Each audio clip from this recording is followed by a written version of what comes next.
ಸಾಕಷ್ಟು ವಿಚಾರಗಳಿದೆ ನಿಕೇಶ್. ಒಂದಷ್ಟು ವಿಚಾರಗಳ ಬಗ್ಗೆ ನಾವು ಗಮನ ಹರಿಸೋಣ. ಯಾಕಂದ್ರೆ ಈಗ ಪರಿಸ್ಥಿತಿ ಈ ರೀತಿ ಇರುವಾಗ ಒಂದು ಸಿನಿಮಾ ಬರೋ ಮುಂಚೆ ಮೊದಲಿಗೆ ಒಂದು ಕ್ಯಾಪ್ಷನ್ ಬರುತ್ತೆ, ಅದರ ಜೊತೆಯಲ್ಲಿ ಏನಾದ್ರೂ ನೀವು ತಿಂಡಿ ತಗೊಂಡ್ರೆ ಅದ್ರಲ್ಲಿ ಬ್ರಾಕೆಟ್ ಅಲ್ಲಿ ಏನೋ ಒಂದು ಬರೀತಾರೆ. ಸರಿ, ಅದು ಬೇಡ, ಈ ಬ್ಯಾಂಕ್ ಅಲ್ಲಿ ಲೋನ್ ತಗೊಂಡ್ರೆ ಕೆಳಗಡೆ ಸ್ಟಾರ್ ಹಾಕಿ ಷರತ್ತುಗಳು ಅನ್ವಯ ಅಂತಿರುತ್ತೆ. ಈ ವಿಚಾರದಲ್ಲಿ ಈ ಸಂಕಷ್ಟ ಸೂತ್ರ ಅನ್ನೋದು ಇರಬೇಕಿತ್ತು. ಅಂದ್ರೆ ನೀರಿರುವಂತಹ ಸಂದರ್ಭದಲ್ಲಿ ಇಷ್ಟು ನೀರನ್ನ ಹರಿಸಿದ್ರೆ ಸಂಕಷ್ಟದ ಸಂದರ್ಭದಲ್ಲಿ ಏನ್ ಮಾಡಬೇಕು ಅನ್ನುವಂತ ಒಂದು ಸಂಕಷ್ಟ ಸೂತ್ರವನ್ನ ಮಾಡ್ಕೊಳ್ಬೇಕಾಗಿತ್ತು. ಆದ್ರೆ ಆ ಸಂಕಷ್ಟ ಸೂತ್ರ ಮಾಡ್ಕೊಂಡಿಲ್ಲ, ಅಥವಾ ಸಂಕಷ್ಟ ಸೂತ್ರ ಈಗ ಕಾರ್ಯರೂಪದಲ್ಲಿ ಇಲ್ಲ ಅನ್ನೋದೇ ನಮಗೀಗ ಬಹಳ ತೊಂದರೆ ಆಗ್ತಾ ಇರೋದು. ಈ ನೀರಿಲ್ಲದೆ ಇರೋ ಸಂದರ್ಭದಲ್ಲಿ, ಬರ ಇರುವಂತಹ ಸಂದರ್ಭದಲ್ಲಿ, ಮಳೆ ಕೊರತೆ ಇಷ್ಟ ಆಗ್ತಾ ಇರುವಂತಹ ಸಂದರ್ಭದಲ್ಲಿ ನಾವೇನ್ ಮಾಡಬೇಕು? ಜೊತೆಗೆ ಸರ್ಕಾರ ಸಮರ್ಥ ವಾದವನ್ನ ಮಂಡಿಸುವಲ್ಲಿ ಹಾಗಾದ್ರೆ ವಿಫಲ ಆಯ್ತಾ? ಎಲ್ಲೆಡುವುದು ಎಲ್ಲಾ ವಿಚಾರಗಳು ಸದ್ಯಕ್ಕಿದೆ. ರಿಪಬ್ಲಿಕ್ ಕನ್ನಡದ ಧ್ಯೇಯವಾಕ್ಯ ನಿಮ್ಮ ಧ್ವನಿ. ಹಾಗಾಗಿ ಜನರ ಅಭಿಪ್ರಾಯಕ್ಕೆ ಒಂದು ಮುಕ್ತ ವೇದಿಕೆಯನ್ನ ನಾವು ಕಲ್ಪಿಸಿಕೊಡ್ತಾ ಇದ್ದೀವಿ. ಪ್ರತಿದಿನವೂ ಕೂಡ ನೀವು ನಿಮ್ಮ ಅಭಿಪ್ರಾಯವನ್ನ ತಿಳಿಸ್ತಾ ಬಂದಿದ್ದೀರಿ. ಇದರ ಬಗ್ಗೆಯೂ ಕೂಡ ನಿಮ್ಮ ಅಭಿಪ್ರಾಯವನ್ನ ತಿಳಿಸಬಹುದು. ಈ ಬರ ಸಿಡಿಲಿನಂತೆ ಸಿಡಬ್ಲ್ಯೂಎಂಎ ಆದೇಶ ಬಂದಿದೆ. ಕಾವೇರಿ ಕೊಳ್ಳದ ರೈತರು, ಅದರ ಜೊತೆಯಲ್ಲಿ ನಾವು ಕುಡಿಯೋ ನೀರು, ಎಲ್ಲದಕ್ಕೂ ಕೂಡ ಒಂದು ರೀತಿಯಲ್ಲಿ ಬಹಳ ತೊಂದರೆ ಆಗ್ತಾ ಇದೆ. ಈ ಸಿಡಬ್ಲ್ಯೂಎಂಎ ಮುಂದೆ ವಾದ ಮಾಡುವಲ್ಲಿ ಹಾಗಾದ್ರೆ ಕರ್ನಾಟಕ ಸರ್ಕಾರ ಫೇಲ್ಯೂರ್ ಆಯ್ತಾ, ವಿಫಲ ಆಯ್ತಾ? ಸಮರ್ಥವಾಗಿ ವಾದ ಮಂಡನೆ ಮಾಡಿದ್ದಿದ್ರೆ ಈ ರೀತಿ ಆಗ್ತಾ ಇರಲಿಲ್ಲ ಅನ್ನುವಂತ ಅನೇಕ ಒಂದಷ್ಟು ಮಾತುಗಳು, ಚರ್ಚೆಗಳು ಕೂಡ ಈಗ ನಡೀತಾ ಇದೆ.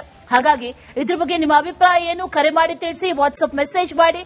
ಅದಷ್ಟೇ ಅಲ್ಲ, ಸೋಷಿಯಲ್ ಮೀಡಿಯಾ ಖಾತೆ ಎಕ್ಸ್ ನಲ್ಲೂ ಕೂಡ ನಿಮ್ಮ ಅಭಿಪ್ರಾಯ ಏನು ಅನ್ನೋದನ್ನ ನೀವು ತಿಳಿಸಬಹುದು.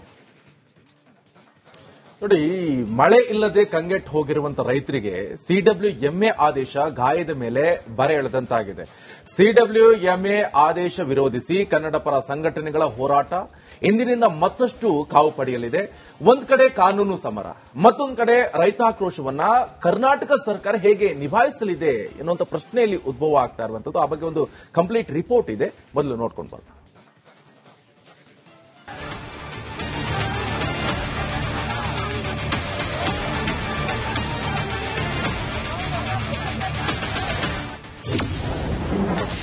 ಕರ್ನಾಟಕಕ್ಕೆ ಸಂಕಷ್ಟ ತಂದಿಟ್ಟ ಸಿಡಬ್ಲ್ಯೂಎಂಎ,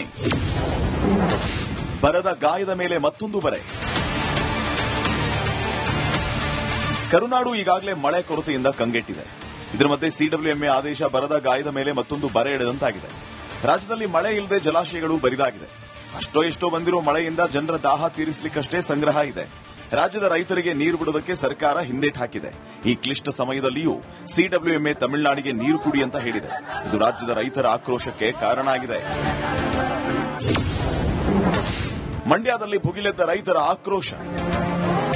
ಸಿಡಬ್ಲ್ಯೂಎಂಎಯಿಂದ ಆದೇಶ ಹೊರಬೀಳ್ತಾ ಇದ್ದಂತೆ ರೈತರ ಆಕ್ರೋಶದ ಕಟ್ಟೆ ಒಡೆದಿದೆ. ಮಂಡ್ಯದ ಸಂಜಯ್ ಸರ್ಕಲ್ನಲ್ಲಿ ರಸ್ತೆ ತಡೆದು ಸರ್ಕಾರದ ವಿರುದ್ಧ ಕೆಂಡ ಕಾರಿದ್ದಾರೆ. ರಕ್ತ ಕೊಟ್ಟೇವ ಸರ್, ಇವತ್ತಿನ ಆದೇಶ ರೈತರ ಹೊಟ್ಟೆ ಮೇಲೆ ಚಪ್ಪಡಿ ಕಲ್ಲು ಎಳೆದಿದ್ದಾರೆ. ರೈತರ ಎದೆ ಮೇಲೆ ಚಪ್ಪಡಿ ಕಲ್ಲು ಎಳೆದಿದ್ದಾರೆ. ಏನ್ ಸಿಡಬ್ಲ್ಯೂಆರ್ಸಿ ಪ್ರಾಧಿಕಾರ, ಹುಚ್ಚು ಪ್ರಾಧಿಕಾರ. ಮುಂದಿನ ದಿನಗಳಲ್ಲಿ ಹಳ್ಳಿಯಿಂದ ರೈತರು ಬರ್ತೀವಿ, ಹಳ್ಳಿಯಿಂದ ಅಕ್ಕ ತಂಗಿಯರು, ತಾಯಂದಿರು, ರೈತ ಮಹಿಳೆಯರು ಬರ್ಲಿಟ್ಕ ಬರ್ತೀವಿ.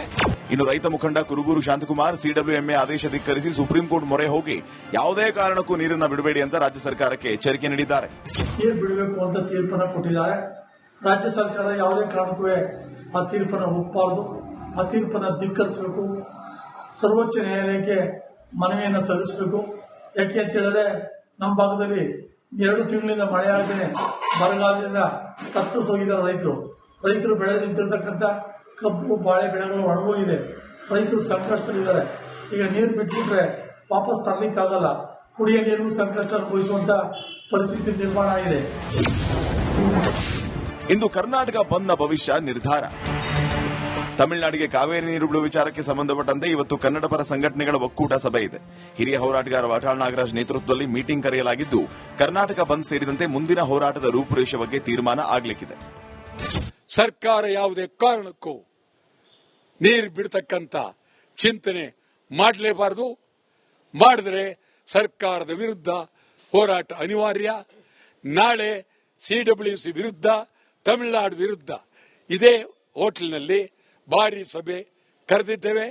ಸಭೆಯಲ್ಲಿ ಮುಂದಿನ ಹೋರಾಟದ ಬಗ್ಗೆ ತೀರ್ಮಾನ ಕೈಗೊಳ್ತೇವೆ.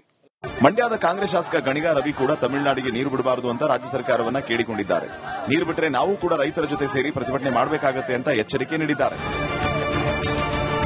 ಒಂಥರ ಧೃತರಾಷ್ಟ್ರನ ಪ್ರೇಮ ತರ ತಮಿಳುನಾಡಿಗೆ ಬಿಡಿ ಬಿಡಿ ಬಿಡಿ ಅಂದ್ರೆ ಬಿಡಕ್ ಸಾಧ್ಯನಲ್ಲ. ನಮ್ಮ ಸರ್ಕಾರ ಯಾವುದೇ ಕಾರಣಕ್ಕೂ ನೀರು ಬಿಡಬಾರ್ದು. ಬಿಟ್ರೆ ಇದ್ರ ನಮ್ಮ ಸರ್ಕಾರ ಆಗ್ಲಿ ಇದ್ರ ವಿರುದ್ಧ ನಾವು ಕೂಡ ಪ್ರತಿಭಟನೆ ರೈತರ ಜೊತೆ ಸೇರ್ಕೋಬೇಕಾಗತ್ತೆ. ಬೇರೆ ದಾರಿ ಇಲ್ಲ ನಮಗೂ. ಆದ್ರೆ ನೀರು ಮಾತ್ರ ಕೊಡ್ಕೊಡ್ತು. ಈಗಲೇ ನಮ್ಮಲ್ಲಿ ಬೆಳೆದು ನಿಂತಿರುವಂತ ಬೆಳೆಗಳು ಈಗಾಗಲೇ ಅದು ಒಣಗ್ತಾ ಇದೆ. ರೈತರಿಗೆ ಮರಣ ಶಾಸನ ಆಗಿದೆ ಇದಾಗಲೇ. ಹೀಗೆ ಕೇವಲ ಮಂಡ್ಯ, ಮೈಸೂರು ಮಾತ್ರವಲ್ಲ, ಇಡೀ ರಾಜ್ಯದಲ್ಲಿ ಕಾವೇರಿಗಾಗಿ ಹೋರಾಟ ಶುರುವಾಗಿದೆ.